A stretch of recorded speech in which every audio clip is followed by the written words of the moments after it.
Pirzolo, I'm sorry, Sam. Good evening, Chancellor. Good evening, everyone. Thank you for coming out to visit us last Thank month you. in Staten Island. We hope to have you back at any time.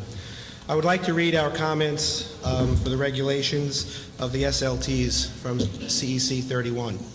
While being delighted to be a part of these comments, CEC 31 would be remiss for not clearly stating our displeasure in learning of the proposed changes by a third party.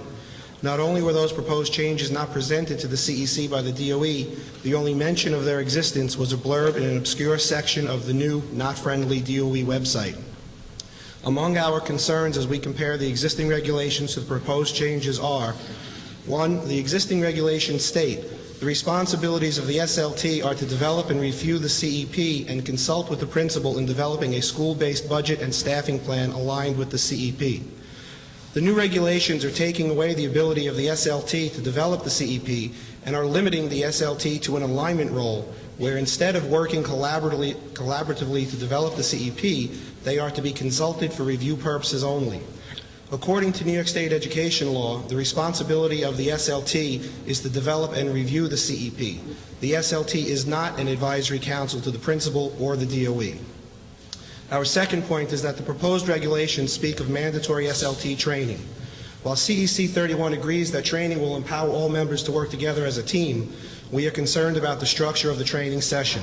CEC 31 would like to suggest a parent-friendly CD-ROM training course that is to be completed by all SLT members, including core members.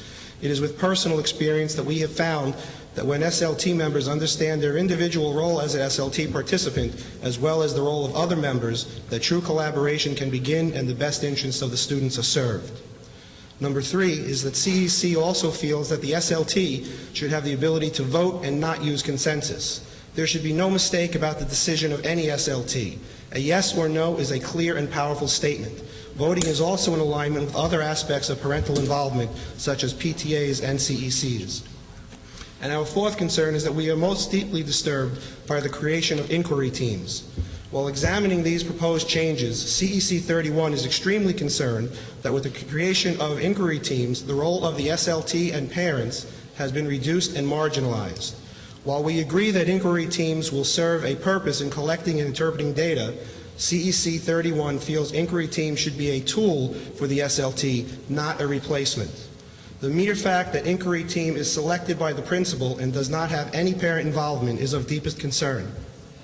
CEC 31 believes that the proposed changes in regulations are placing parent involvement on the endangered species list.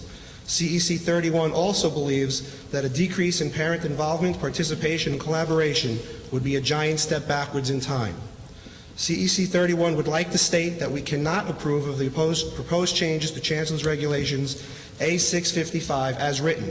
Furthermore, CEC 31 recommends that the DOE sit down at a collaborative workgroup session with representation from CPAC and the CEC and use the suggested revisions that they have gleaned from this comment period as a basis for developing more acceptable amendments. Thank you.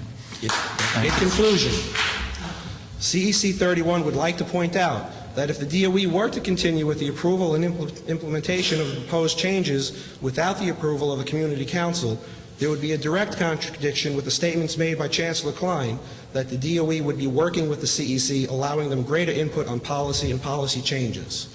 I'd like to submit that on behalf of CEC 31. Thank you. And Ms.